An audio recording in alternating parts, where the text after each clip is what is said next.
Sou Edno de Souza e sejam bem-vindos ao canal AES Sports Legacy Channel. Nosso programa Vivências do Esporte visa informar, debater, fomentar e entreter. Este programa tem um formato de talk show e fala sobre vários assuntos relevantes como educação, esporte, cultura, economia, política e muito mais. Para conduzir esse programa essa noite comigo, eu tenho aqui um time de primeira, Éder Mota e José Luiz Barbosa. Sempre com o propósito de oferecer o melhor a todos os nossos espectadores, hoje não seria diferente. Temos a honra em receber no nosso canal uma pessoa que carrega consigo uma trajetória profissional impecável. Para sabermos mais um pouco sobre este profissional de altíssimo gabarito e que traz consigo um currículo invejável, ele que é doutor em economia pela Universidade de São Paulo, pós-graduado em Banking pela Estonian School of Banking, ex-economista-chefe da Federação Brasileira de Bancos, a FEBRABAN, ex-economista-chefe da Associação Brasileira de Bancos, a BBC. Ele foi professor titular da Pontifícia Universidade Católica de São Paulo, consultor de empresas, governos e instituições financeiras no Brasil e no exterior, além de ser consultor do Banco Mundial, consultor do Fundo Monetário Internacional, o FMI, autor de diversos livros e inúmeros artigos publicados. Tudo o que eu anunciei são aspectos simples, quando se olha ou quando se observa através da ótica desse ser humano fantástico e que tem feito a diferença em nossas vidas, mesmo sem que você tenha percebido muita coisa. É com grande satisfação que peço a todos e todas para que deem as boas-vindas a Roberto Luiz Troster. Seja muito bem-vindo, Roberto. Boa noite, Edno. Boa noite, Éder. Boa noite, Zequinha Barbosa. E boa noite para todo mundo que está assistindo. Especialmente a Mariana, minha nora, se ela está assistindo. Nossa, que maravilha! Antes de iniciarmos, queria relembrar a vocês para darem aquela força para a gente. Se inscrevam no canal, ative o sininho, dê aquele like que é muito importante e compartilhem em suas redes sociais, convidando os amigos, porque ainda dá tempo de assistirem a esse magnífico programa. Roberto, mais uma vez, boa noite. Tudo bem? É uma grande satisfação tê-lo aqui conosco. Por favor, sinta-se em casa, fique à vontade e sinta-se livre para dizer o que pensa. Aqui a gente não tem nenhum tipo de restrição, nenhum tipo de cerceamento. Obrigado, estou à vontade. Conversei com vocês antes, vocês têm uma energia muito boa, os três. Então, tem tudo para fazer show hoje. Ah, então, maravilha. Para darmos início aqui, então, por gentileza, nos diga quem é Roberto Luiz Troster. Quem sou eu? Bom, eu estou me procurando faz 70 anos, vê se eu me acho hoje, então. Eu sou economista, né? Gosto muito da minha profissão, tive a sorte que um dos meus filhos também seguiu minha carreira, o que fez me apaixonar por segunda vez pela profissão. Gosto muito do que faço e sempre gostei muito de esportes, né? Sempre, desde criança, gostei muito, assim, fiz muitos esportes, curti bastante, ainda curto. Vou trabalhar e volto do trabalho de bicicleta todo dia. Dificilmente passo um dia sem fazer alguma atividade física. Me faz bem para a alma, bem para o corpo. E gosto muito de ler, gosto muito de escrever, gosto muito da aula. Pra falar a verdade, eu gosto muito. Tenho até inveja de um amigo que uma vez foi dar uma palestra, ele tem minha idade, né? E aí perguntaram para ele trabalhos, aí ele escreveu nenhum. Perguntar, mas como é que é isso, né? Falei, não, só faço o que eu gosto. Então, pena que foi ele que falou, eu gostaria de eu poder falar isso hoje, né? Ah, não, mas segundo os físicos, tudo aquilo que despende energia é um trabalho. Os Isso físicos Joule estão já errados, dizia. então. Ah, tá bom. Bem, bem. Roberto, em primeiro lugar, prazer ter você aqui. Muito obrigado por você aceitar o nosso convite, ouvir o nosso programa. E aqui o nosso objetivo é pegar pessoas como você que têm capacidade de formar opinião, mas acima de tudo, ensinar, educar, informar, que esse é o objetivo. Então a gente queria agradecer de forma bastante humilde, né, pela capacidade que você é. Eu estudei sobre você, li, te acompanhei e realmente você é uma pessoa fantástica, de um grande gabarito. Então, é com muita humildade que eu te agradeço de coração por você aceitar o nosso convite. Eu vou fazer a segunda pergunta para você, Roberto. De acordo com o nosso departamento de pesquisa, você tem várias especialidades atléticas. Por essa razão, temos aqui duas perguntas para você. A primeira é: quando e onde foi que você começou a praticar esporte? E a segunda é: qual é a modalidade de esporte que você iniciou? Tá, então, primeiro eu queria te agradecer muito, também dizer que sou fã teu. Nos anos 80, se não me engano, você inspirando um monte de gente a correr, dar o máximo, dar máximo.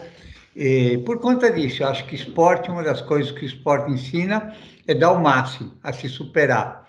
Né? Quem corre 800 metros, você tem que, são 2 minutos, né, que você tem que dar tudo e um pouco mais, né? O que você, né? Se você não sai, não cai assim no fim, é porque você não deu o máximo, né? Então, eu conheci isso. Olha, desde pequeno, assim, sistematicamente, eu só fui fazer esporte, mas eu gostava muito de nadar, né? Mas gostava de correr, de jogar bola, assim, não fazia um esporte de maneira sistemática, o que eu acho que é uma falha. Eu acho, incentivei isso nos meus filhos, né? De pegar uma parte, fazer parte de um time, ou fazer parte de uma equipe, né? Só fazendo uma analogia, por exemplo, a tua prova, que são 800 metros, é um esporte individual coletivo. Parece paradoxal, mas não é. Quer dizer, você treina junto com pessoas, você está o dia inteiro junto, todo mundo torce pelo outro do time. Então, é um esporte individual coletivo, o atletismo, a corrida. Mas eu comecei pequeno de tudo, sabe? O que dava, eu fazia. Normalmente nas escolas você tem futebol, basquete, beisebol também, beisebol nos Estados Unidos, quando eu morei lá. O primeiro foi outfield, né? Então, eu gostava. Eu gosto muito, assim, sempre fui amigão da turma do barulho, do esporte. Mas assim, não é que comecei, sabe? Comecei desde pequeno fazendo como muita gente faz, pega um esporte e vai direto o resto da vida. O que eu mais fui, ao esporte que eu fui mais leal foi o rugby, né? Mas bicicleta também, desde criança ando e ainda hoje, como eu falei para vocês antes vou e volto para o trabalho de bicicleta e às vezes quando eu não posso ir de bicicleta eu pedalo uns 30 quilômetros logo de manhã cedo. Uau. Rapaz, só 30 quilômetros, pouca coisa, hein, Zé Roberto? Também acho, né? Não, em Bom, seu Roberto. bicicleta, 30 quilômetros não é muita coisa, né? 30 quilômetros pedalando é relativamente fácil, né? Pra Não é mim, tanto assim. meu negócio é correr, que não já falou aqui, mas pedalar pra mim não se encaixa muito bem. Roberto, você falou que você morou nos Estados Unidos e tudo mais. A gente tem o intuito de trazer as informações e também as pessoas conhecerem nossos entrevistados. Você é argentino de nascimento, mas o teu sobrenome é de alemão ou de ingleses? Eu sou argentino, né? Que nem de nascimento, no esporte eu sou argentino, né? Ah, Né? Então, Você... e a seleção argentina, só para vocês terem uma ideia, no outro sábado, eles esperaram, minha mulher é brasileira, eles esperaram ela ir para o quarto para ele fazer o gol e eu poder, o Di Maria fazer o gol e eu comemorar bem, sem ter que me conter. Tudo Então, friamente calculado.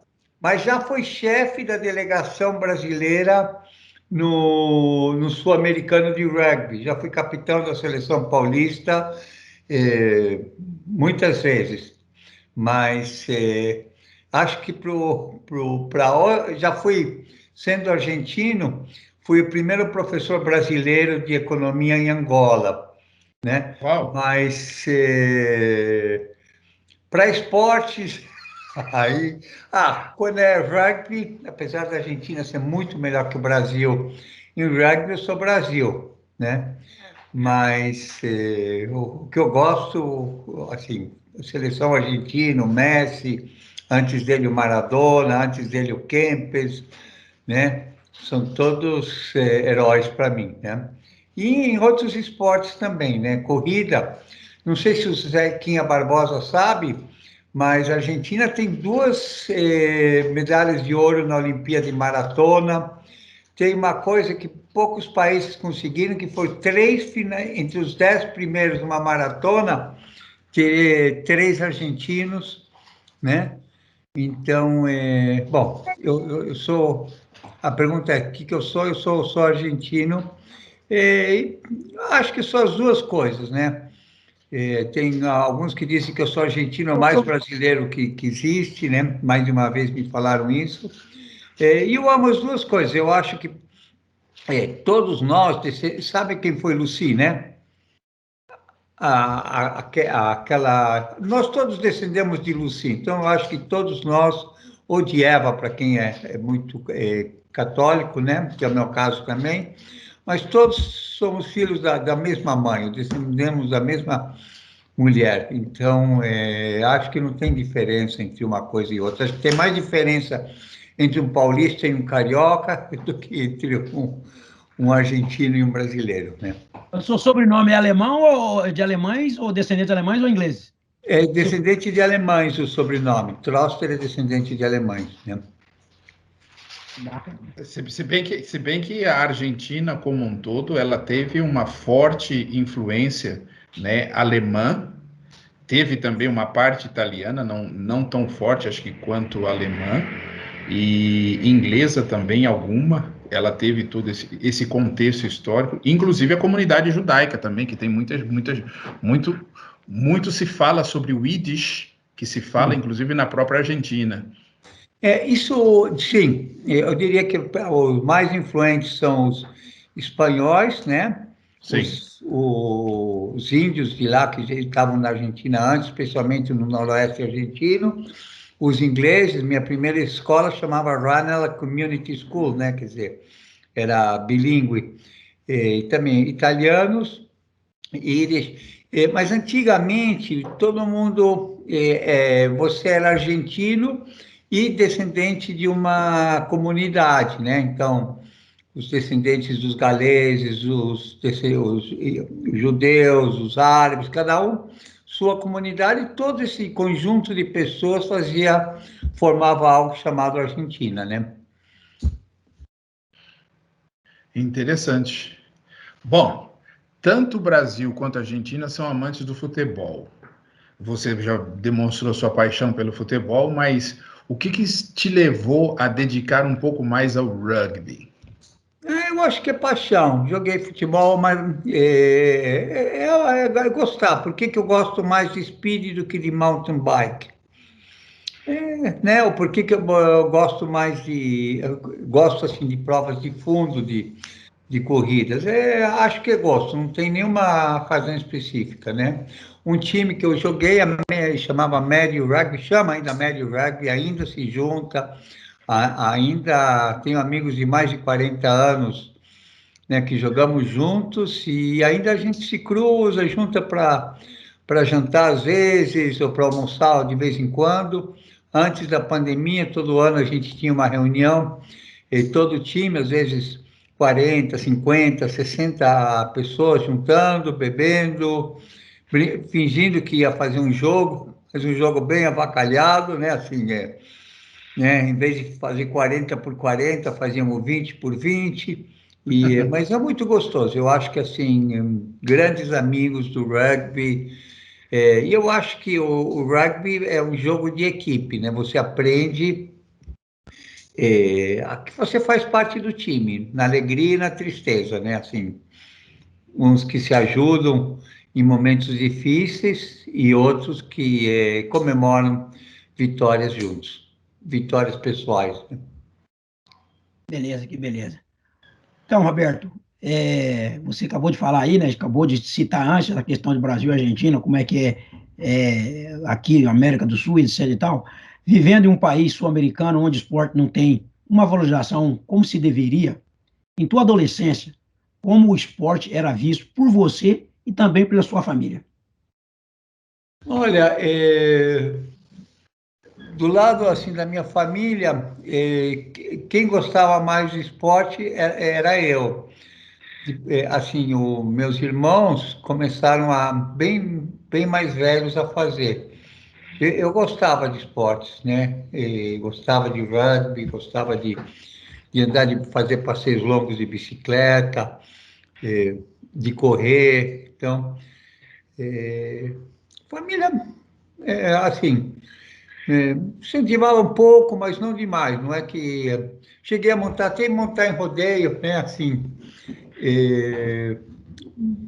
nem apoiava, nem atrapalhava, né? Não era assim, vai fazer que é muito bom, mas também não, né? E eu sempre fui muito independente, então eu gosto do que faço, né?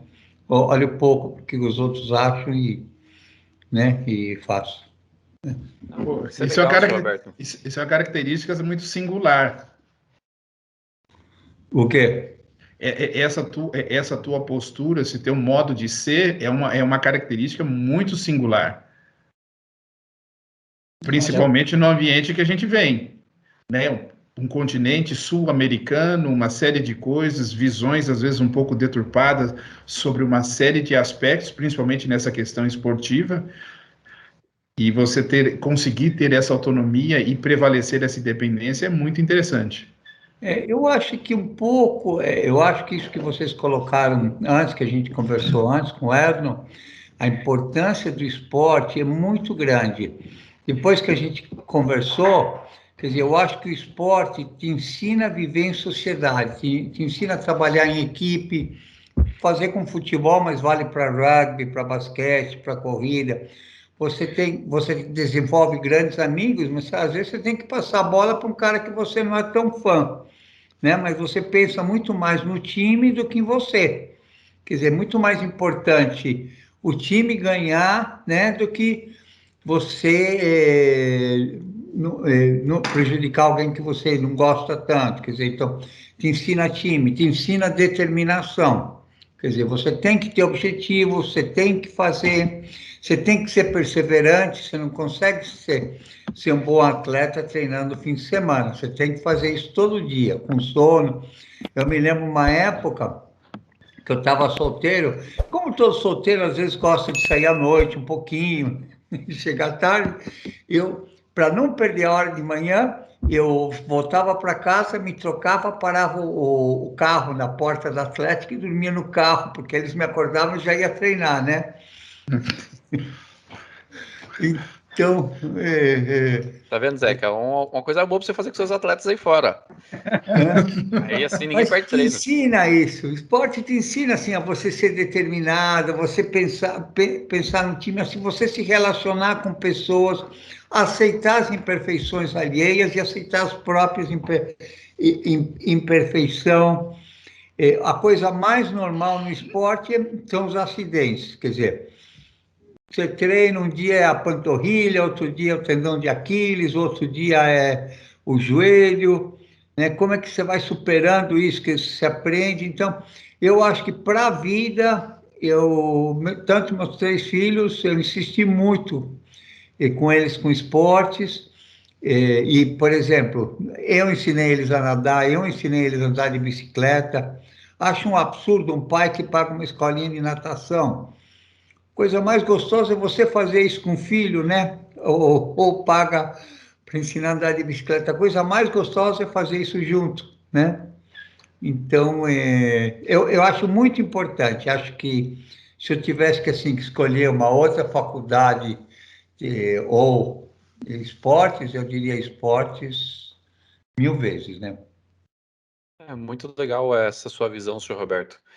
Ver você falando sobre esporte e como isso realmente motiva o senhor. Vocês vieram para o Brasil, migraram, mas qual que foi o real motivo da sua família escolher especificamente o Brasil para se alojar, para começar a história e também começar a história de Roberto Luiz Troster? Bom, a história, Roberto, a história da família é que eles vieram para cá, né? E veio meu pai, depois veio o resto, ele se deu bem aqui. Eu fiquei aqui um pouco, depois fui para os Estados Unidos, depois voltei para a Argentina. E só depois que eu voltei para o Brasil, né? Aí aqui no Brasil cometi um erro de juventude, minha mulher não gosta que eu fale isso, não, mas casei uma vez, não deu muito certo, casei a segunda vez também, não deu certo, e aí no dia 13 de setembro de 1993, eu vi a Marta, me apaixonei por ela, ela deve ter se assustado um pouco. Uma semana depois estava namorando ela, 3 meses depois estava noivo, e 6 meses depois casei. Isso faz 27 anos atrás. E dessa E vez Isso, deu certo. isso tudo quer dizer que, então, o esporte te ensinou essa questão da determinação. Não deu é, certo na é, primeira, não deu certo na segunda, eu tenho que continuar insistindo. A hora que até que eu achei. Achei na terceira, então eu sigo a vida. não, mas ela é especial, não é que achei na terceira. Ela não gosta que eu falo, mas eu diria que eu treinei. Foi o treino e agora é o jogo para valer. Os outros dois foram os treinos, né? Ótimo. Eu tive filhos com o segundo treino, mas eu não, eu acho que brincadeiras à parte, é uma mulher fabulosa que me incentiva muito a fazer esporte, a cuidar da minha saúde. Também meus filhos me incentivam muito nisso. Agora com a pandemia, por exemplo, meu caçula me deu peso para fazer em casa, para não ter que ir lá na academia do prédio. Então, assim, o incentivo é muito grande. Ela vai assistir jogos quando eu vou. Se eu vou fazer, eu já fiz São Silvestre quando era meia-noite. E isso foi na época pré-Marta, mas depois, quando eu vou fazer corridas, ela vai lá, me vê largando, e às vezes vai me pegar em algum lugar do caminho para me dar tchau, e depois me espera na chegada, às vezes com uma cerveja gelada, às vezes com espumante gelado. Então, o apoio dela é muito bom, Oh, de fato, é muito bom mesmo. né? Bom, diante de tudo isso, e você já mencionou aqui que se tivesse que escolher uma carreira, escolheria o esporte, com certeza. Agora, quais foram os agentes que te motivaram no primeiro momento a escolher a carreira profissional de economista? Olha, deixa eu só falar, não é que eu tivesse que, eu acho que o que você aprende no esporte vale uma faculdade, ou vale um mestrado, um doutorado, isso que eu quis falar, né? É, né? Eu, para falar a verdade, eu primeiro fiz engenharia, achei um saco, não acabei. Aí eu gostava de economia. Aí quando eu falei, vou fazer economia, né? E aí fiz o vestibular, mas fiz o vestibular, me preparei com uma revistinha, vestibular, aprenda, né? Quer dizer, não Aí, quando entrei, entre o dia que você é aprovado e o dia que você começa, passam 2 meses.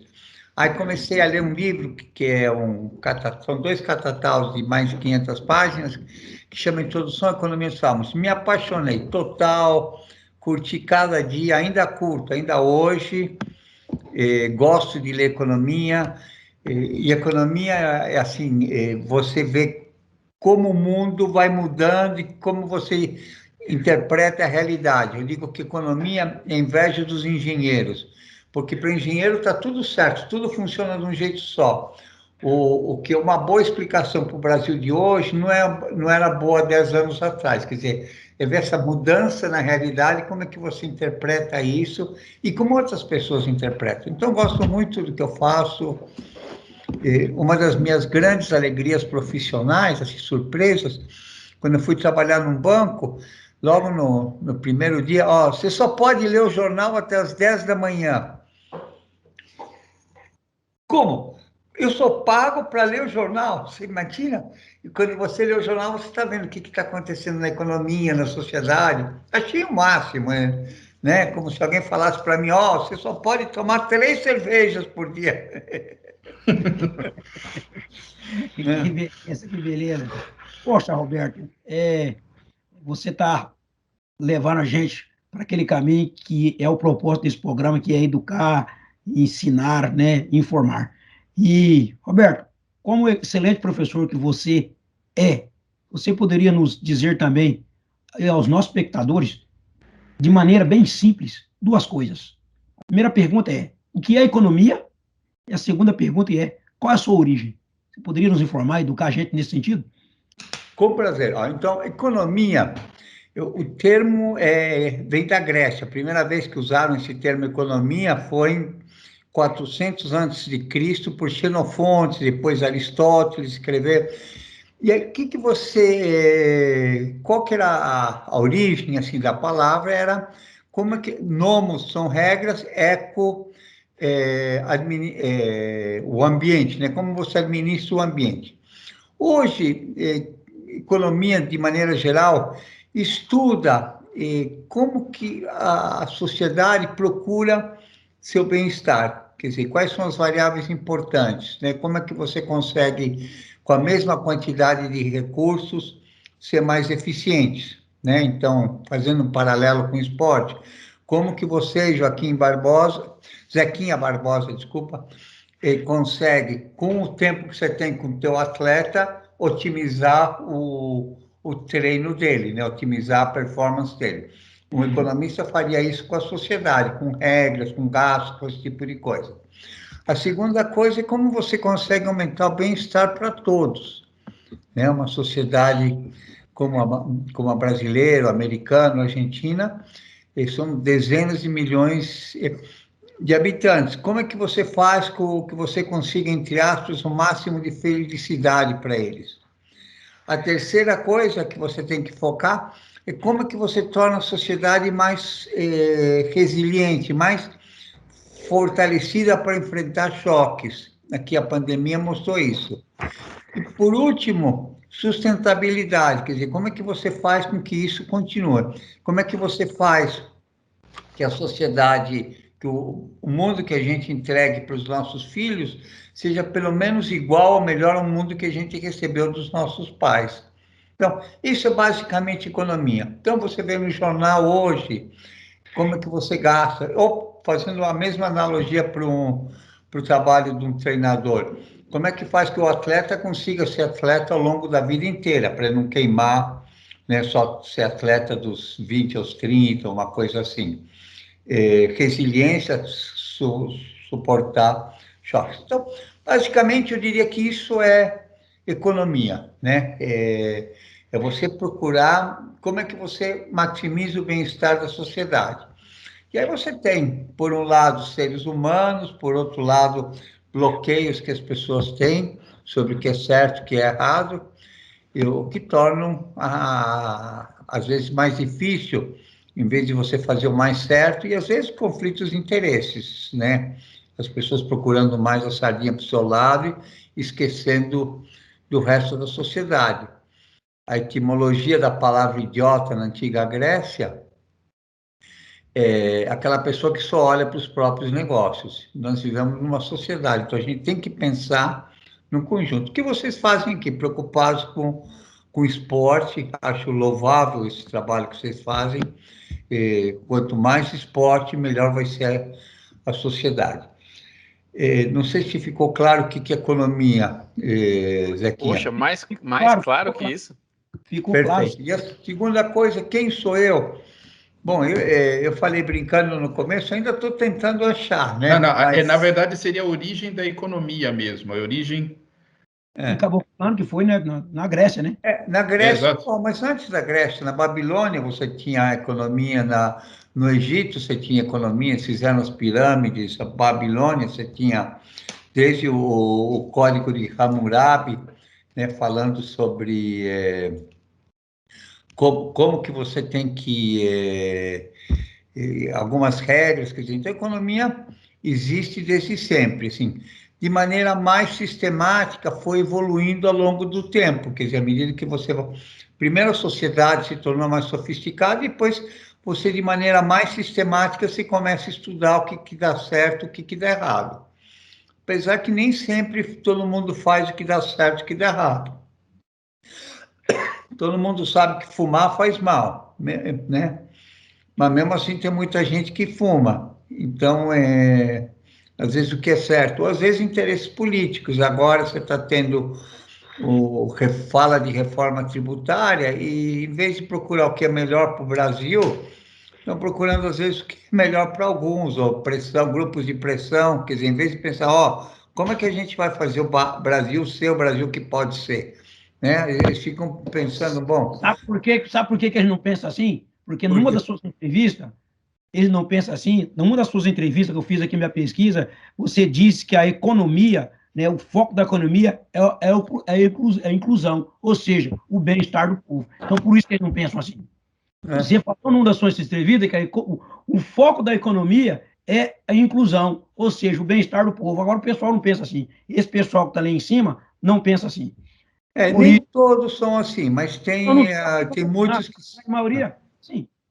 É. Né? Vamos dar um exemplo aqui agora, já que você está tocando no assunto atual, vamos dar um exemplo aí nessa questão do fundo, né, eleitoral, fundo partidário, fundo eleitoral, tá? Vamos dar um exemplo atual. A própria deputada Zambelli votou, criticou a proposta, mas votou a favor. Em outras palavras, ela tem que ir de acordo com o partido manda.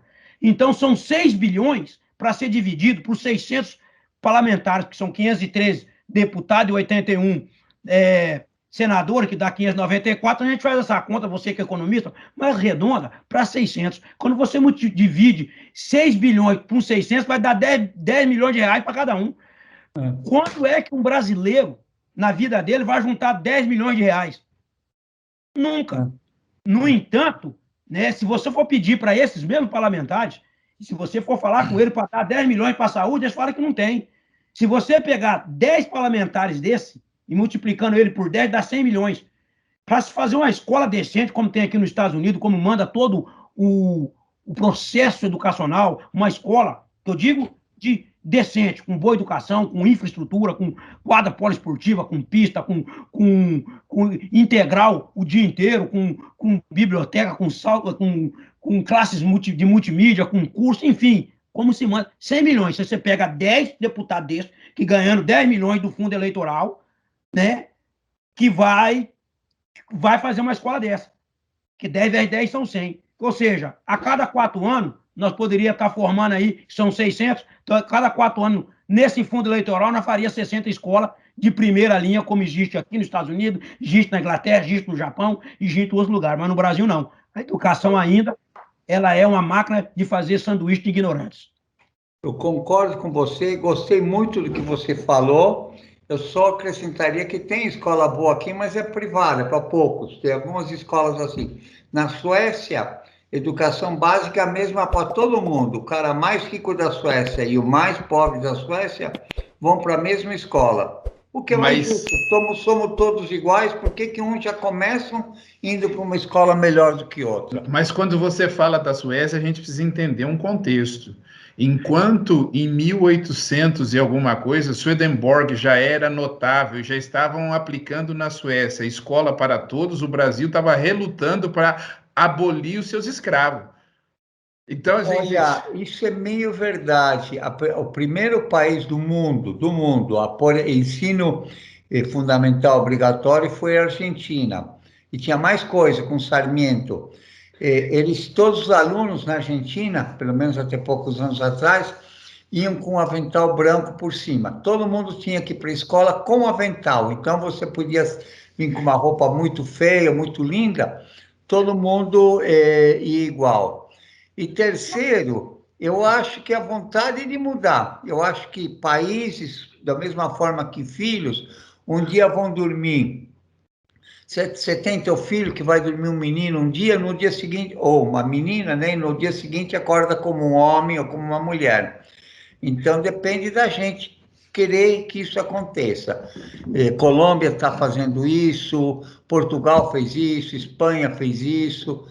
E a gente pode fazer isso, quer dizer, a gente tem que, sabe, juntar.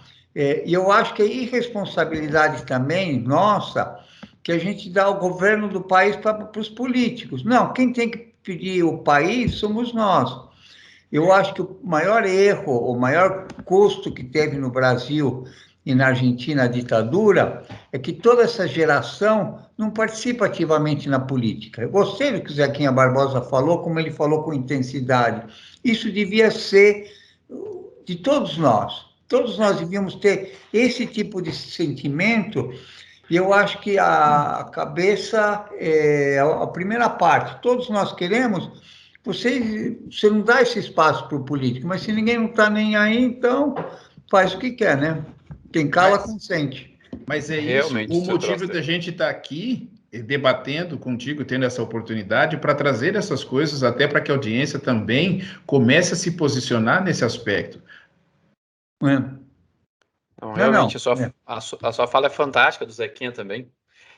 Agora já são aí 8 horas e 36 minutos. Muito obrigado pela participação de todos que estão aqui conosco. Senhor Troster, a gente tem o intuito de informar, entreter e tudo mais. Você está dando uma aula de economia. Só pela sua fala, eu fiquei tentado a ler mais sobre a economia. Eu falei, pô, a economia agora tá com os olhos... vi diferente a economia. Mas a gente vive numa sociedade que deturpa as coisas. A gente compra o que não precisa com dinheiro que não tem para agradar quem a gente não gosta, né? Eu queria que você falasse um pouco mais a diferença entre custo, preço e valor, para o nosso público entender um pouco sobre isso. Bom, o preço é quanto que você paga para comprar ou para vender uma coisa. O preço é quanto dinheiro você despende. Custo é quanto que você gasta para produzir alguma coisa, né? Ou se você é um lojista, quanto que você pagou para o determinado item. Depois você tem custos indiretos. Se você tem aluguel, alguma coisa, você atribui custo. Isso é custo, né? E valor é uma coisa subjetiva. Quanto que vale essa caneta, por exemplo, que eu tenho aqui na mão, né? Se eu for perguntar para cada um, para mim tem um valor. Ela era do meu padrinho, então tem um valor inestimável. Uma vez eu estava num almoço, uma pessoa de muito dinheiro falou: eu vou comprar essa caneta de você, né? Quanto que você quer por ela? Eu falei: eu não vendo ela, né? Assim, se ele tivesse, eu não vendo, né? Tem um valor sentimental. Para você, você fala caneta tinteiro, vocês não usam, vocês preferem uma Bic. Então, o valor é uma coisa muito subjetiva. Quanto que... E valor depende para cada um. Quanto que vale uma hora de trabalho de vocês, né? Cada um de vocês dá um preço diferente, porque tem valores diferentes de quanto que vale uma hora de trabalho. O quanto que vale ficar um fim de semana longe da família. Cada um põe um preço diferente. Então, o valor é algo subjetivo, quanto você valoriza. Você tem valor trabalho, uma série de teorias sobre valor, mas em última instância, numa economia como a argentina, brasileira, americana, valor é o máximo que você pagaria por um bem, esse é o valor monetário, o preço seria o valor monetário, mas por isso que você tem até uma curva de demanda negativa inclinada, que uns estão dispostos a pagar mais e outros dispostos a pagar menos. Beleza. É extremamente interessante isso. E diante dessa breve apresentação aqui, porque nós não somos ainda conhecedores de economia, estamos conhecendo bastante e com um ultra professor, aí surgiu uma dúvida. Com certeza você deve saber, se não souber, pelo menos palpitar sobre qual a razão na história dos ganhadores de Prêmio Nobel da Paz, o maior número de ganhadores sempre foi economista. Até porque no ideário popular, economia é uma disciplina de área de exatas. E quando se fala de Nobel da Paz, você pensa logo em questões mais humanas, né, de acordo com as classificações que a gente tem aí, ou as caixinhas que a gente coloca essas coisas. Você sabe nos dizer qual seria a razão desse feito? Olha, eu não sabia dessa estatística. Fiquei muito feliz em saber isso, né, que esse valor. Eu digo que economia é uma mistura de 5 coisas. Primeiro, um pouco de história, ciências sociais, economia em sentido abstrato, economia aplicada, né? Economia rural, economia agrícola, economia financeira, né? E métodos quantitativos, uma combinação dos quatro. E o quinto ponto é ter um olhar sobre a sociedade. Quer dizer, se você se preocupa com o bem comum, como é que você faz isso? Agora, tem economista que faz economia para ganhar dinheiro só, né? Tem economista que gosta muito de agricultura, então só tá com um olhar que pode ser feito para aumentar a produção agrícola, esse tipo de coisa. Tem gente que está preocupada com a economia urbana, como é que você faz as cidades melhores. E tem economistas que estão preocupados com bem-estar, né? O livro, por exemplo, de macroeconomia, o economista que ficou mais famoso no século passado, Keynes, o livro mais famoso dele chama Teoria Geral do Emprego, da Renda e dos Juros, quer dizer, põe o emprego como primeiro lugar, que você tinha aquela crise dos anos 30, o que você fazia? Eu não sabia disso, gostei, Edno. Você vê que a gente sempre aprende com quem sabe mais, né? Bom, então nós estamos no lugar errado, então, né? Porque o local de fala que eu fiz só foi fazer uma pergunta, né? E queria Não, saber se mas você entendia isso. não sabia, mas gostei. Tá Mas olha certo. aqui, viu, Roberto, você sabe que eu faço atletismo, e por fazer o atletismo, né, você, igual fala em inglês, wear a lot of hats, ou seja, você coloca vários chapéus, você tá em todos os setores, né? Vamos falar assim, dentro do atletismo, você seria o decatleta, que você fazia, aquele cara que faz 10 provas, né? Então é o seguinte, você como consultor de empresa, consultor político e consultor financeiro, deve entender um pouco de como estes segmentos funcionam, correto? Partindo dessa ótica de seus clientes, você saberia nos dizer qual é a visão que eles, do setor político e do setor empresarial, têm sobre o esporte e a cultura? Não, varia muito, varia muito. Eu acho que não. Tem até um ditado que quando duas pessoas pensam igual, nenhuma delas está pensando, né? Então, eu acho que varia muito a percepção. Tem colegas, assim, das empresas que correm maratonas, que gostam de vela, que gostam de esportes, e tem outros que não dão tanta bola para isso. Tem de tudo. Agora, eu acho que, de maneira geral, a importância que se dá ao esporte no Brasil é menor do que se dá ao esporte em outros lugares. O esporte como formador de pessoas, formador da sociedade, de respeito às regras, esse tipo de valor cívico importante, eu acho que ele não é tão favorecido no Brasil como poderia ser. É mais favorecido em outros lugares, assim. Você admira muito mais um atleta nos Estados Unidos ou na Argentina do que você admira aqui. Sabe, você vê quem que é o grande ídolo, assim, né, das pessoas. Eu acho que o Brasil teve alguns ídolos muito bons. Ayrton Senna, um exemplo icônico, né? Assim, Sim. amor à camisa, né? Amor ao Brasil, mas também amor ao esporte, determinação de treinar. Uhum. O Curtin, né? O tenista também, a mesma coisa. Alguns jogadores, a Hortência, por exemplo, como vestia a camisa, chorava, se perdia, quer dizer. Então, eu acho que você tem alguns atletas assim, mas não são tão ídolos, né? Como às vezes um cantor, uma coisa assim, que na minha percepção são, né? São pessoas que admiro muito, né? O Ayrton Senna é uma pessoa que, à medida que passam os anos, eu admiro ele mais, né? Cada vez mais pelo que ele fez e o que ele foi, né? Sim. É interessante você colocar isso, porque aqui a gente vai entrar agora num ponto que o departamento de pesquisa fez, nos trouxe um material, nos distribuiu um material para que a gente pudesse estar estudando. E tem uma coisa interessante que, numa entrevista tua, no programa Complicações, à jornalista Mônica Teixeira, você discorre muito sobre o aspecto econômico junto com a Olimpíada, porque era um momento que estava ocorrendo isso. E a gente queria saber se você pode discorrer esse mesmo pensamento para a nossa audiência, já que a gente também está num período olímpico, e entendesse um pouco mais esse contexto econômico, né, como você já mencionou sobre a questão do educacional da Argentina, que a grande maioria de nós nem faz ideia como acontece isso na Argentina, e a gente até tem uma visão muito deturpada sobre os hermanos argentinos. Bom, primeiro, três coisas, né? Primeiro, eu acho que a nível do que devia ser a Olimpíada, eu acho que devia ser fruto de um trabalho de base, né? Assim, você pratica esporte no país inteiro, os melhores vão sendo selecionados, e aí os top competem na Olimpíada. Eu acho que isso é o que deveria ser. Na prática, você tem alguma coisa chamada esporte de alta performance, pega alguns poucos, investe muito e não gasta na base.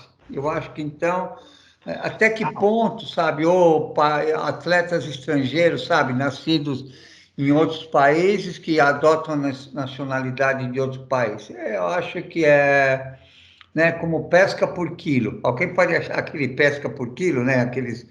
Pesca que pague. Hã? Pesca que pague. Pesca e pague. Até que ponto isso é pesca de verdade é discutível, né? Então, eu acho que esse é o primeiro ponto, né? O segundo ponto é custo-benefício. Você vai gastar mais, gastou muito em estádios, em uma série de coisas, e não é esse o objetivo do esporte, é uma comemoração. Se você tem dinheiro sobrando, como alguns países, como o Japão tem, como Estados Unidos tem, fazer uma Olimpíada faz sentido. Se é um país que não tem gente passando fome, o Brasil é um país que quer ser o celeiro do mundo e tem números redondos, cerca de 10% da população com segurança alimentar. É um absurdo isso, né? Agora, não tem o que comer no Brasil. Você vê na porta do supermercado, antes pediam dinheiro de vez em quando, agora tem gente que pede comida, me traz um litro de leite, me traz, né? Eu até quando vou no supermercado, vou a pé ao supermercado, eu sempre compro um pacote de alguma coisa a mais, porque quase sempre eles me pedem, quase sempre eu compro e não chego com o pacote em casa. Eu acho uma vergonha, eu me sinto mal com isso, né? Então, eu acho que a gente gastou na Olimpíada, né, na Copa do Mundo, dinheiro que a gente não tinha e quando tem outras necessidades urgentes. Eu não me lembro o que eu falei na entrevista, mas eu acho hoje convencido que não precisava ter sido aqui e que temos que mudar esse negócio de atleta de alta performance. Pega esse dinheiro, põe na escolinha de base, sabe? Esse pessoal precisa, né?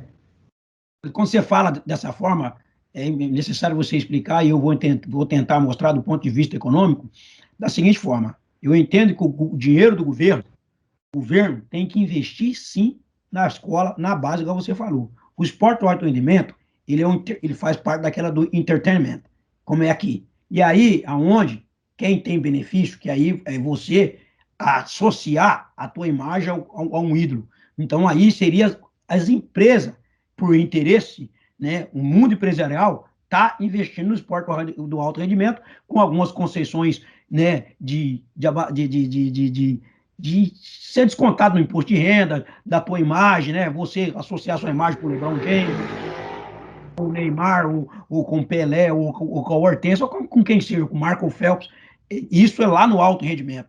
Na base, é de responsabilidade, como você falou, e eu achei isso muito legal, muito bacana, que realmente na base é o governo. O governo tem que investir, sim, na escola, na criança lá na base. No alto rendimento, lá em cima, naquele filão, né, tem que se investir e ter um mundo empresarial. Então, só para dar um toque, porque eu não quero que aqui você fale, pô, esse cara não gosta do esporte do alto rendimento. Não, não é. Eu estou entendendo a sua ideia. Eu entendi o que você quis dizer. Não é que você não gosta do esporte do alto rendimento, mas é que você entende que na base tem que ser investido. E isso que tem que fazer. Mas, ô Zeca, se você me permitir, na verdade, ele já falou tudo aqui. Você trouxe o exemplo. Quando se fala de economia, você está falando de inclusão. E quando você fala de inclusão, todo mundo acha que projeto social é inclusor. E, na verdade, quem inclui é a escola. O mote desse canal existia justamente sobre essa temática. Escola. Quem inclui é a escola. Dentro da escola você vai ter ferramentas. Essas ferramentas você tem a cultura, você tem o esporte, você tem uma outra coisa que falta, né? Vamos imaginar, né, a cultura de um modo geral, né, seja as artes, seja elas quais forem, e existe uma outra coisa também que tem um impacto direto na base do nosso sistema, que é o quê? Uma consciência ambiental, que nos falta.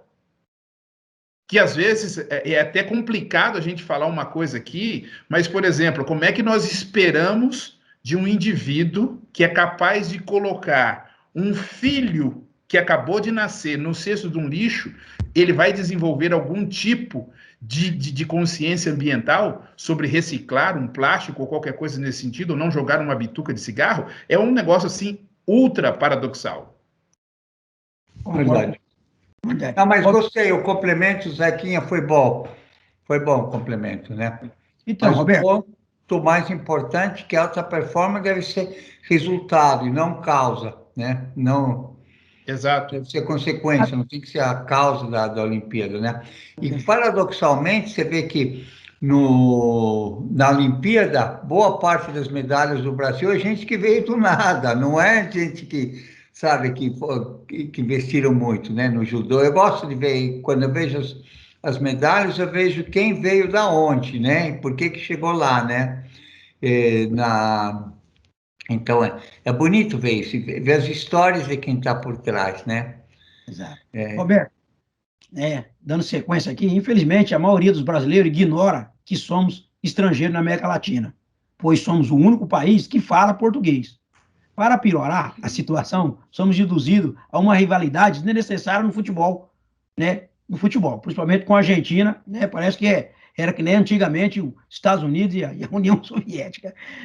Eu tenho duas perguntas aqui para você. A primeira é: você poderia me informar sobre o capital intelectual argentino em comparação Sobre o quê? Você poderia me informar sobre o capital intelectual argentino em comparação ao brasileiro e também sul-americano? E a que fator você atribui este salto positivo em favor da Argentina? Bom, a resposta acho que eu falei antes. Domingo Faustino Sarmiento, ele em 1800 e pouco tornou a educação compulsória para todos os argentinos.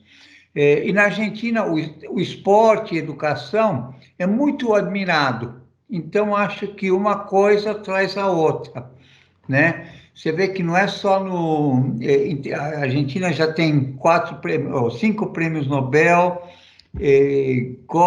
literatura, você gosta muito de ler, discutir. Então, eu acho que é muito uma questão, entre aspas, a palavra moda, né? Ler, estudar, está na moda na Argentina, né? Sempre teve na moda. Aqui no Brasil, a Argentina parou um pouco no tempo, né? Não está avançando tanto quanto poderia nessa área, né? Por conta das crises, mudanças de governos, então perdeu. E por outro lado, o Brasil está crescendo muito nesse sentido. Para esporte também, Argentina, basquete, futebol, automobilismo, rugby, hóquei sobre grama, todos os esportes, a Argentina se destaca. Mais uma vez, esporte é algo muito bem visto lá. As pessoas fazem, sabe, fazer parte de um time é bom. Eu acho que, assim, eu poria nas escolas, né, mais do que por educação física, eu mudaria o nome e chamaria esporte, né? Fazer o aluno praticar um esporte, ou basquete, aquela primeira pergunta que vocês me fizeram, né? Ou jogar basquete, ou jogar futebol, ou fazer atletismo, ou natação, pegar um esporte e fazer, porque você cria todas aquelas coisas que eu falei antes, né? Determinação, você faz laços muito fortes. Então, se eu tivesse que fazer o currículo escolar lá e aqui, eu poria matéria esporte. Além, a educação física fica como está e coloca essa matéria, né? Em vez de, né, aprender bem uma coisa, um esporte, né? De acordo com as aptidões de cada um. Nesse sentido intelectual, né? Aqui, de acordo com as fontes de pesquisa, eu li, ouvi você dizer, e uma coisa que eu fiquei sabendo, que a Argentina foi o primeiro país no mundo que radicalizou, acabou com o analfabetismo. Ou seja, eles foram lá, eu não sabia desse fato. Eu não sabia desse fato. Eu ia pensar em qualquer país da Europa, mesmo um país sul-americano. Dá para ver como é que a gente está tão bitolado ao, né, falar o país de primeiro mundo, né? Eu achava que seriam uns países nórdicos lá, tipo Suécia, Noruega. Não. A Argentina, um país sul-americano, foi o primeiro país no mundo a exterminar, a radicalizar, acabar com o analfabetismo. Ou seja, não existe analfabeto na Argentina, na teoria. Foi o primeiro Na país. teoria, sempre tem invisíveis, todos os países também têm alguns invisíveis, né? Pessoal que, ou civícolas, ou gente que mora em condição de rua, mas, de maneira geral, a gente consegue. E a China, esse ano, fez a maior inclusão social da história, acabou com a miséria na China. Todo mundo critica a China, mas não tem gente em situação de miséria na China, né? Então, dá para fazer, dá para juntar energia e mudar o mundo. E eu acho que, respondendo isso, eu acho que intelectualmente é toda questão de querer. Querer é poder. Eu acho que vale no esporte, vale na política, vale na economia, vale na educação. É querer é poder. Mas o pessoal não. Isso foi interessante o Zeca trazer esses dados e você está corroborando, confirmando essas informações, porque nós temos um problema muito sério no Brasil. Nós, como o Zeca até disse anteriormente, a gente tem uma visão muito deturpada da América Latina. Primeiro, que a gente nem consegue entender que a gente é estrangeiro na América Latina. Todo mundo, você sai da Patagônia, vai até Seattle, Washington, falando espanhol. Até nos caixas eletrônicos do Bank of America, tudo lá tá tudo espanhol. Em português você não acha nada. Mas a gente não nem dá valor em aprender o idioma espanhol, ou como dizem os argentinos, né, castelhano. O que aconteceu? Quando teve a independência aqui no Brasil, o que aconteceu? Dom Pedro foi dormir acordou como rei do Reino Unido de Algarves e Brasil, e foi dormir como imperador do Brasil. Não mandou embora um funcionário, não mudou uma lei, nada. Deixou de ser Reino Unido e passou a ser Império do Brasil, assim, de um dia para a noite, tranquilo. Todas as instituições brasileiras são as mesmas da colônia. Quando foi do Império para a República, a mesma coisa.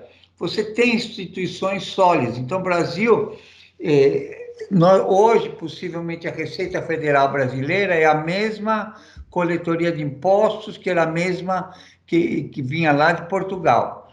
Na Argentina, o que aconteceu? Quando teve independência, eles mandaram os espanhóis embora, e os espanhóis levaram embora as instituições. Então, você teve todo esse quadro institucional que você tem aqui no Brasil, lá é muito mais novo. Lá você teve que começar do zero. E cada país, como você tem poucas instituições, quando as instituições são fracas, os líderes ficam fortes. Então, você teve muito mais caudilhos lá na América, separaram os países. Então, por outro lado, o Brasil, você vê que tem um território tão grande e um só Brasil. Quer dizer, do Iapoque ao Chuí, você vai, né, a língua, você conseguiu manter um bloco unido. E no resto você tem a mesma língua. E os espanhóis têm uma coisa espanhol, que você tem uma coisa chamada Real Academia Espanhola, que a língua é a mesma para todos. Quer dizer, o espanhol que você ensina no México, na Argentina, segue as mesmas regras, né? Diferente, por exemplo, do português do Brasil, português de Portugal, eu fui dar aula em Angola, eu sofri as primeiras 2 semanas, não entendi o que eles falavam, né? E eles até davam risadas de algumas expressões que usavam. Então, você tem um Brasil, por outro lado, uma coisa só, e América Espanhola, o resto, ficou uma série de países, né? Alguns se deram melhor, outros pior, mas, né? Então, eu acho que isso explica um pouco a origem, se você olha no passado, isso explica um pouco, né? Legal a sua fala, Roberto. Bom, vocês estão assistindo aqui o grande Roberto Trosser conosco hoje. Entramos ao vivo às 8 horas. Você que está aqui conosco, deixa nos comentários o que você está achando dessa entrevista. E lembrando que você pode compartilhar ela com os seus amigos. Roberto, em abril a gente teve aqui um grande entrevistado, nada mais nada menos que o recordista mundial de salto em altura, Javier Sotomayor. Ele comentou algo bem legal, né? Ele falou que a delegação cubana, a média intelectual dos atletas era o segundo ano da faculdade, segundo ano do superior, do universitário. De acordo com o seu entendimento, como poderíamos resolver essa equação aqui no Brasil, já que ainda estamos muito aquém do que deveríamos ter na educação nacional? Olha, eu acho que educação é um trabalho de longo prazo. Você tem hoje no Brasil uma educação muito injusta. A educação superior é gratuita nas universidades públicas, e aí um aluno numa universitária custa 12 vezes mais caro que um aluno na escola primária. E quem vai nas universidades públicas geralmente tem renda para pagar e não precisa pagar. Então, você começa pelo financiamento. Segundo é investir nisso, é falar, eu quero fazer isso. Tem país, no norte da Europa, são chamadas economias vikingas, Noruega, Dinamarca, Finlândia, Suécia. O que eles fizeram no final do século passado? Eles viram que eles não tinham nem território, nem riqueza natural, investir na educação. Você começa a investir em educação, você consegue mais gente estudando, mais gente que dê valor ao estudo, aquilo que o Zequinha Barbosa falou para nós há pouco, sabe? Em vez de gastar em fundo eleitoral, gasta em escola. Começa a fazer isso, começa a colocar isso como prioridade, não falar. Hoje você tem, por exemplo, a possibilidade de você melhorar a qualidade com ensino à distância para professores. Você tem como fazer mudanças. Agora, você precisa querer fazer, né? Se eu quiser, sei lá, qualquer esporte que você quer, você precisa querer fazer. Sem isso, você não faz nada. De fato, quando você fala isso, é até interessante, mas até agora veio uma pergunta que talvez não seja de conhecimento da grande maioria, e você pode nos ensinar por gentileza. Como que nós, como sociedade, que vivemos, de certa forma, até enganados por um sistema, ao ponto do que, se a gente levantar uma enquete aqui, talvez eu seja até taxado de mentiroso, mas você sabe melhor do que eu que existe uma grande mentira chamada 13º. Ele não existe. O 13º salário. Até porque se a gente faz as contas aqui, se você dividir, fazer um número hipotético, o que seria o 13º salário para aquele que recebe R$ 1.000 por mês? Então, no final do ano, eu teria um 13º salário, eu receberia R$ 13.000, que seria mais ou menos a alíquota básica do imposto de renda, que estaria isento do imposto de renda. Ok, só que se eu recebo por semana R$ 250 por semana, a compensação dos meses que eu tenho 5 semanas, o que ela me traz? Seria mais um mês, né? Seria mais um mês, ou seja, onde que está o 13º, que nada mais, nada menos, que é só uma simples compensação de uma semana que eu trabalhei e eles não computaram. Como é que a gente pode, uma sociedade que vive acreditando que existe esse benefício, que não é benefício, e a gente vai se atentar a outros detalhes um pouco mais complexos? Também, se você vê que os R$ 1.000 que você ganha em janeiro, compram muito mais que os R$ 1.000 que você ganha em dezembro. Porque, por conta da inflação, a inflação está em 8%, quer dizer, os R$ 1.000 de janeiro equivalem a R$ 920 Exato. em dezembro. Nós temos muitas distorções. Agora, tem que querer mudar. Sem querer mudar, não acontece nada. Você tem que acordar de manhã cedo e falar, olha, hoje eu vou ser melhor, vou deitar melhor do que eu acordei. É isso que faz a grande diferença. Para o país, a sociedade como um todo tem que querer mudar e pressionar por mudanças, senão você não vai ter mudanças. Nós vamos continuar batendo na mesma tecla. E a gente acaba sendo muito enganado e a gente não tem dimensões. Por exemplo, quando o Zeca trouxe a questão de que o governo teria que fazer o seu trabalho de base e de investimento na educação, realmente, por exemplo, nós fizemos aí um compilado de informações e, segundo a Sportstel, ela fez um levantamento que, globalmente, a indústria do esporte está avaliada acima de 620 bilhões de dólares. Como você enxerga esses números e de que maneira podemos utilizá-los para desenvolvermos o aspecto econômico nacional, que nesse segmento podemos dizer que é nulo no Brasil? A gente não tem participação desses 620 bilhões de dólares de forma significativa. Não sei, aqui no Brasil você foca muito só em futebol, você tornar outros esportes assim. Em corridas de rua você tem muita coisa, não sei quanto que gira nisso, mas tem aumentado muito. Eu vejo essas coisas, agora com a pandemia não, mas como ficou uma coisa comum, mas eu diria que depende um pouco de empresários se alentarem para esse fato, né? Aqui nos Estados Unidos você também tem casos de que você investiu e não deu tanto certo. Levaram o Pelé para jogar no Cosmos, mas o futebol não, né? Então, eu acho que começa um pouquinho com aquele negócio que o Zequinha estava falando, lá no primário, ensinar as crianças a fazer, e aí você gosta, né? Você vai, você assiste, você participa, né? Só para te atualizar, nós tivemos aqui em março, no mês específico, que a gente trouxe grandes mulheres que fazem a diferença no mundo. O soccer, né, como eles tratam o nosso futebol nos Estados Unidos, ele sofre um problema muito sério. O masculino, ele seguiu o mesmo formato que a FIFA rege no mundo inteiro, de clubes. O feminino, o soccer feminino, ele vai pelo sistema americano, educacional. Então, ele tem muito mais êxito do que o masculino. Boa comparação. Aqui no Brasil, o rugby feminino, que não teve muito incentivo, está entre os melhores do mundo. E o masculino começou com esse negócio de investir na seleção muito, não está com desempenho tão bom quanto o feminino. O feminino está dando show, a mulherada está passando por cima do masculino, né? É verdade, concordamos. A escola é a base de tudo, né?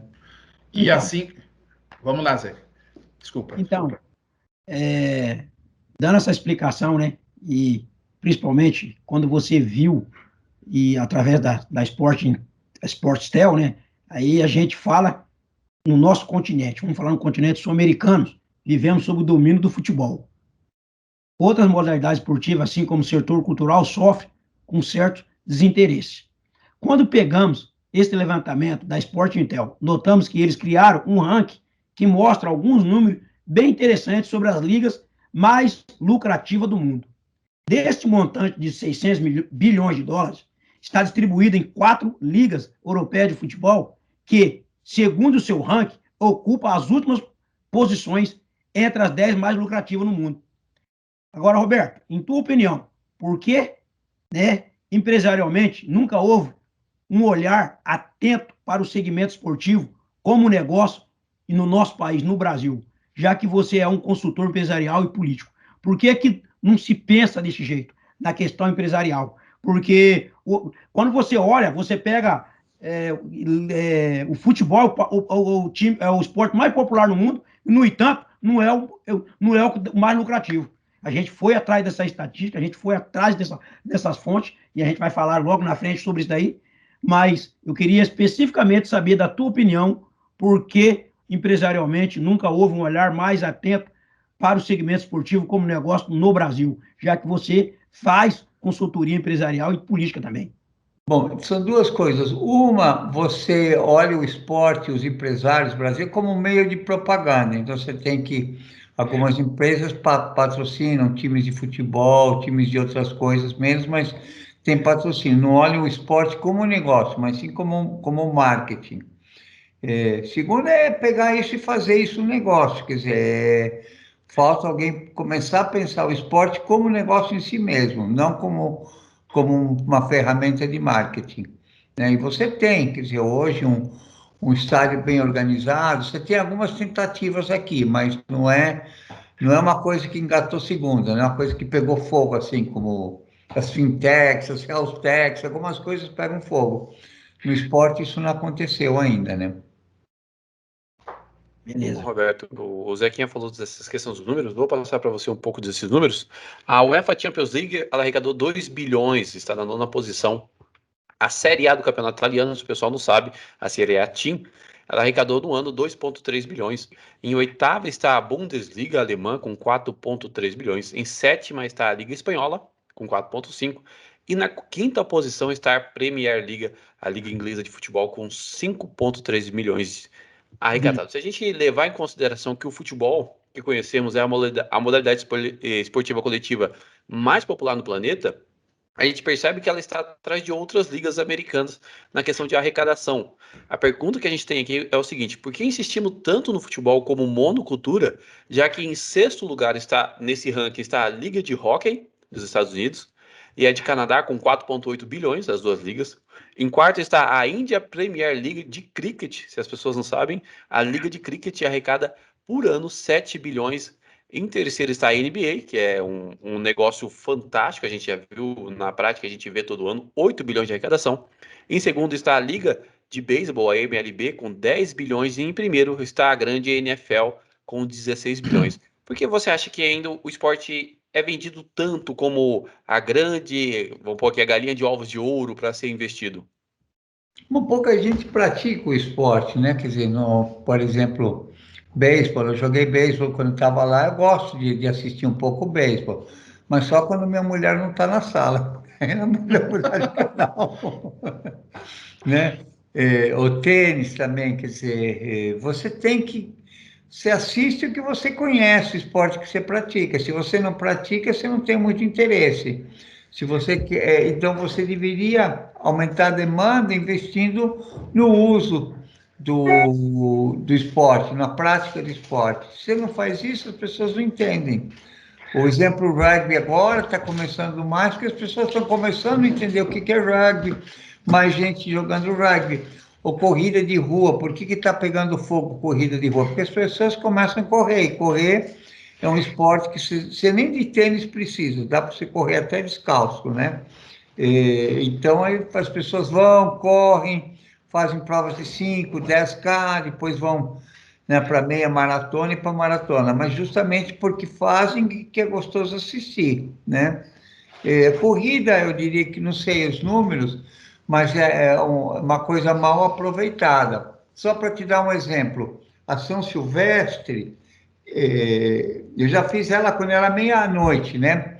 Aí puseram para de manhã, foram mudando o horário. Mas o trajeto é feio. Não é que São Paulo é a cidade mais linda do mundo, mas tem alguns lugares bonitos. Você podia fazer a São Silvestre, em vez de virar, quando sai da Paulista, em vez de virar à direita e descer lá para o Centrão, virar para os Jardins, Avenida Brasil, Parque do Ibirapuera, fazer um trajeto mais florido, seria bonito, que seria uma maneira de atrair turismo para São Paulo, seria uma maneira que as pessoas soubessem que São Paulo não é só prédio cinza, né? E você não faz, você vai no Minhocão. Sabe, Minhocão não é a parte mais bonita da cidade de São Paulo. Então, você pensar um pouquinho nisso. Algumas maratonas, em algumas capitais do mundo, por exemplo, em Nova York, eles fazem um trajeto bonito para a prova. Você acaba conhecendo. Então, é um pouquinho dessa falta de mentalidade de ver. São Silvestre existe há quase 100 anos e não aprendeu ainda, né? Espero que aprenda esse ano, né? Nos Estados Unidos, quando saem as provas, a maratona de Nova York, você tem gente o dia inteiro, bandas no todo o trajeto. Depois, quando você chega lá, eles têm uma tradição que no outro dia, quem está com a medalha pendurada não precisa enfrentar fila em restaurante, né? Todo mundo te dá parabéns, você acabou, as pessoas, né? E nos restaurantes, quer dizer, está com a medalha, fura a fila, que é bonito, que é uma maneira assim não é algo que custa dinheiro, não custa dinheiro isso, custa vontade de mudar, né? Não, mas esse que você falou aí da New York, essa tradição, é uma grande sacada. Nesse dia, o business aumenta absurdamente. Ou seja, no restaurante, rapaz, eles se preparam porque o pessoal quer ter esse privilégio de poder furar fila, já que aqui tudo certinho, né? Fala, poxa, eu tô tendo um único dia no dia, eu corri uma maratona, estou cansado, ganhei minha medalha, eu vou poder furar fila e comer no restaurante. Então, existe, assim, algo, assim, que absurdamente, economicamente, aumenta muito os restaurantes em volta, tudo que está em volta melhora. Inclusive os food trucks, né, que o pessoal até se organiza nesse sentido. Então, todo o marketing, né, igual você falou, voltado para poder sempre fazer com que o turista, fazer com que aquele participante, fazer com que a cidade economicamente cresça e quer realizar aquele evento. Todo ano tem mais gente, agora é sorteado, quer dizer, antes sorteado. Quem se inscrevia corria, agora acho que é 1 em cada 10 que consegue correr, né? Você se inscreve, é sorteado, e com sorte você vai... Um certo tempo. Boston e New York agora, para você participar, você tem que correr um certo resultado, senão você não consegue participar. Se não tiver naquele resultado de corte dele, você não entra. Eles não se inscrevem. E isso que o Roberto comentou, se você parar para pensar, você traz a valorização não só da cidade, não só do produto que está sendo vendido, mas sim dos locais da cidade. Imagina a São Silvestre finalizando dentro do Ibirapuera. O pessoal entrando, correndo e finalizando dentro de um estádio de atletismo, conhecendo como que é a estrutura. A gente traria mais valorização para os nossos monumentos. Que creio que São Paulo não precisa mais de um shopping, que estão querendo derrubar o complexo para construir mais shoppings. Mas eu acho que fazendo isso, a gente não traz só a questão de a valorização da corrida, mas sim a valorização de tudo. É dos complexos, do local da cidade, você movimenta a cultura, movimenta a economia, que nem o Roberto comentou aqui, e parece, a gente vê o Roberto falando, para ele é simples esse entendimento, mas para as pessoas de fora, pô, nunca pensei nisso. Mas se um economista consegue ver isso, não desvalorizando o senhor Roberto, mas quem trabalha com esporte poderia ver com olhos igual o que o senhor tem. Obrigado. Não, na verdade deveria, né? Infelizmente a gente não sabe qual é o fator limitante a qual ele não consegue enxergar. Que, por exemplo, você estava falando aqui da questão do investimento empresarial só como meio publicitário. E, na verdade, existe uma questão que pode ser bem diferente. Roberto, vou compartilhar aqui até com os meus amigos, o Zeca sabe disso, o Éder talvez saiba ou não, mas até queria perguntar para você a possibilidade disso. Na virada dos anos 90 para 2000, eu trabalhava na construção do desenvolvimento de uma questão relacionada diretamente ao beisebol. Inclusive, foi somente na década posterior, na década de 2000, 2007, que a gente começou a engatilhar isso, onde a primeira equipe de beisebol profissional dos Estados Unidos foi para se instalar no Brasil. Naquela época, início dos anos 2000, eu tentei me reunir com alguns colegas seus de profissão para ver, e queria saber a tua opinião agora, é uma questão mais de curiosidade. Qual a possibilidade de viabilizar uma liga, seja ela de qual esporte for, dentro do mercado de ações, de stock market, ou seja, as empresas teriam que abrir os seus capitais e estarem participando diretamente da bolsa de valor para que isso tivesse uma consistência um pouco mais substancial nesse mercado, não só essa visão de publicitária. Bom, primeiro, em marketing, você fala dos 4 P's, né, em inglês. Produto, produto, placing, colocação, promotion e pricing, né? Exato. Então, a primeira coisa é produto. Um exemplo, o basquete da Argentina. O basquete da Argentina era meia boca.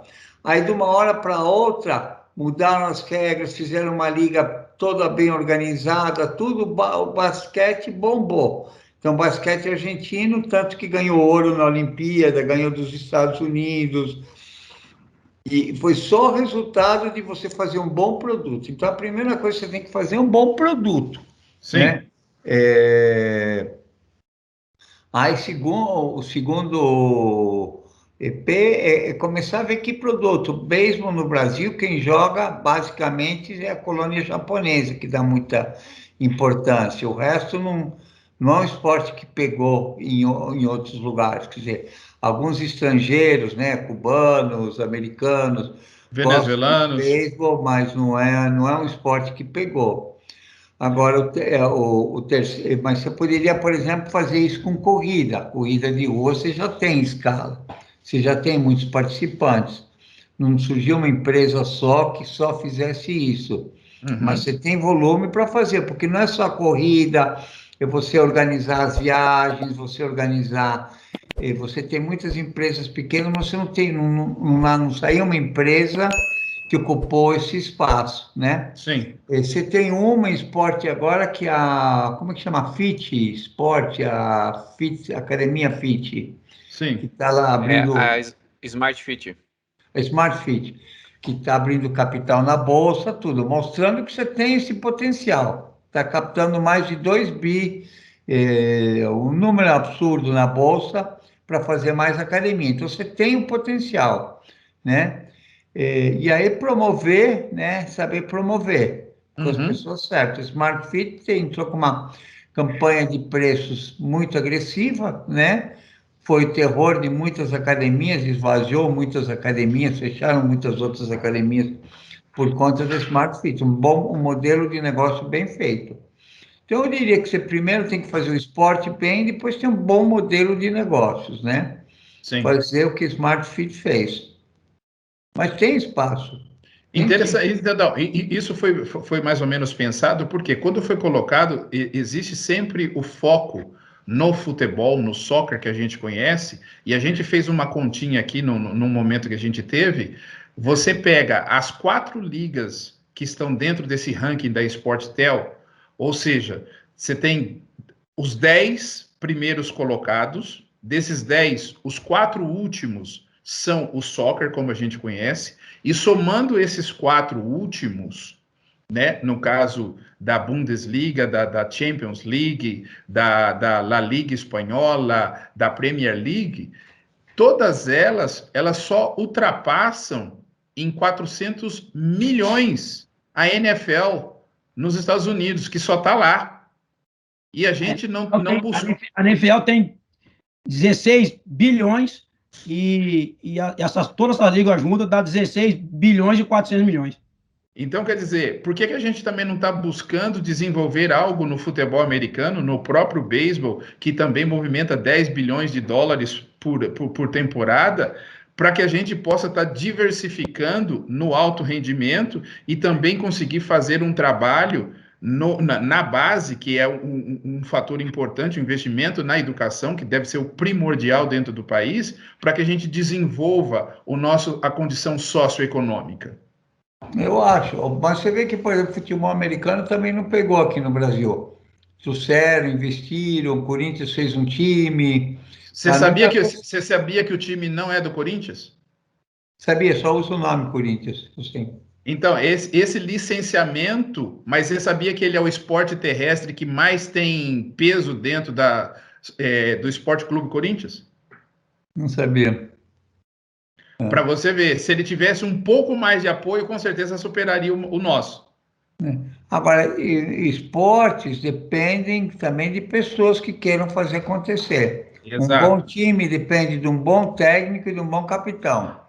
Sem um bom técnico, você não consegue. Você pode pegar os melhores jogadores do mundo, pôr num time, e você põe jogadores médios com bom técnico, o time com bom técnico ganha. Time é conjunto, né? Sim. Então, voltando para a tua pergunta, também precisa ter gente com vontade de fazer acontecer, né? De acordar de manhã cedo e falar, ó, eu vou fazer uma empresa só de corridas, vou fazer uma empresa, né? É fazer isso, mas espaço tem para fazer, né? Você vê que o Rock in Rio, por exemplo, que é um evento musical brasileiro, foi exportado para outros países o modelo, né? Então, Exato. é fazer. Roberto, quando se fala de economia, parece algo de outro mundo, ao menos para nós que não estamos familiarizados com toda aquela terminologia que, entre os economistas, vocês chamam de economists. Você poderia nos dizer quão diferente estaria a nossa situação econômica social se tivéssemos um processo de educação financeira no currículo escolar nas escolas no Brasil? assim como o desenvolvimento intelectual, se tivéssemos o esporte como meio educacional e a cultura também? Bom, vamos por partes. Primeiro, eu acho que na questão de educação financeira, tem a parte de você simplificar a vida. Hoje, no Brasil, por exemplo, só usando educação financeira, você tem taxa mês, taxa ano, quer dizer, você tem que padronizar as coisas, como se a gente fosse medir pesos, de uns a gente mede em polegadas e de outros a gente mede em libras. Não dá. Tem que ser uma linguagem só. Então, eu acho que educação financeira, primeiro, tem que começar em definir a língua, né? Então, eu acho que a gente tem que simplificar as coisas, quer dizer, é uma parafernália de números e coisas que só confunde. Então, focam como se a culpa fosse só de quem está do lado do tomador e não do aplicador. Então, essa é a primeira questão. Mas ajuda, óbvio, mais educação, melhor. Idem com esportes, mas é melhor e de qualidade. E hoje, como você tem ensino à distância, você pode fazer os cursos nas escolas, uma aula só, você replica para 5.700 municípios que o Brasil tem. Você consegue fazer isso, então dá para fazer. Mais uma vez, se alguém no Ministério dos Esportes falar isso é importante, ou alguém no Ministério da Educação falar isso é importante, vamos fazer, né? Uhum. Beleza, beleza, Bom, beleza. Roberto, de acordo com um ex-agente da NSA, a Agência Nacional de Segurança, John Perkins, em seu livro As Confissões de um Assassino Econômico, ele conta que as organizações das Nações Unidas, Unesco, Unicef, nada mais são do que ele chama de os elementos da política da boa governança, estabelecidos por seus agentes diretores, que são o FMI e o Banco Mundial. Você sendo um ex-consultor desses dois bancos, vocês poderiam nos dizer se essa colocação do John Perkins corrobora com essa política de subjugação das nações através do endividamento? Não, eu acho que você consegue. Tem dois tipos de dívida: tem dívida boa e dívida ruim. Dívida boa é aquela que quem empresta e quem toma emprestado sai ganhando. Dívida ruim é aquela dívida que só um dos dois ganha, ou que às vezes que nenhum dos dois ganha. Então não é questão de se endividar bem, com propósito. Você faz uma dívida, por exemplo, para comprar uma casa, aí você vai gastar menos do que você gastaria de aluguel e teria uma casa no final do processo. É uma dívida boa. Se você, em vez de ter que viajar de Uber todo dia, você consegue um financiamento de carro barato, né? Então, você consegue gastar menos e ter mais. Quem emprestou dinheiro também empresta e recebe de volta com juros, e você estimula a produção. Então, eu acho que a questão não é ou dívida ou não dívida, a questão é dívida boa ou dívida ruim. Acho que está mal posicionado o problema, né? É dever bem, dever com propósito. O que é bom, o que é ruim? Você faz um financiamento com um automóvel para sair no fim de semana, isso é uma dívida ruim. Você faz um endividamento para comprar um automóvel para ir trabalhar, visitar clientes, isso é uma dívida boa. Então, vê um pouquinho, está mais preocupado com a responsabilidade dos empréstimos, né? É interessante você colocar isso, porque quando a gente faz uma análise, felizmente a gente teve já a oportunidade de ir para alguns lugares, por que em muitos países, principalmente os latino-americanos, os mesmos produtos que você encontra em outros países são extremamente mais caros do que seja nos Estados Unidos ou no Japão ou na própria Europa? A que fator se dá isso?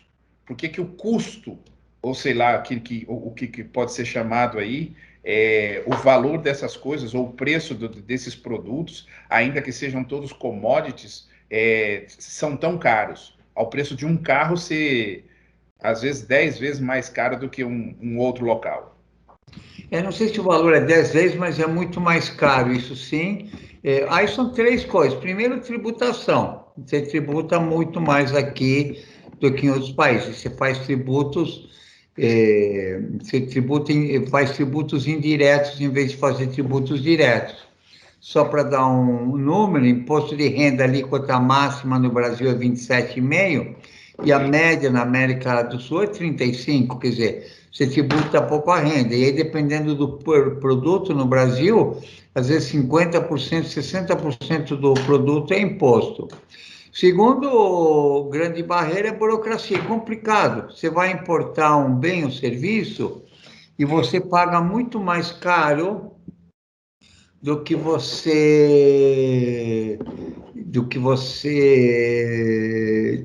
tivesse que importar diretamente. Então, coisa simples, você vai comprar um livro, correio, essas coisas dificultam muito. Então, a burocracia, então ninguém importa. Aí ninguém importa, enfia a faca. Você deveria literalmente simplificar esse processo de importar coisas, realmente rever essa questão da tributação.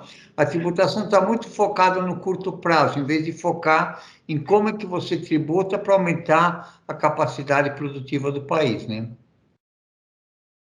Beleza, beleza. Roberto, qual o melhor socioeconômico nosso país estaria se estivesse num sistema educacional esportivo que propiasse um desenvolvimento econômico mais robusto, ao ponto de tornarmos algumas atividades, né, como profissões, como árbitro, auxiliares e todos os analistas que envolvem o esporte, os eventos esportivos. Você acharia que isso ia melhorar?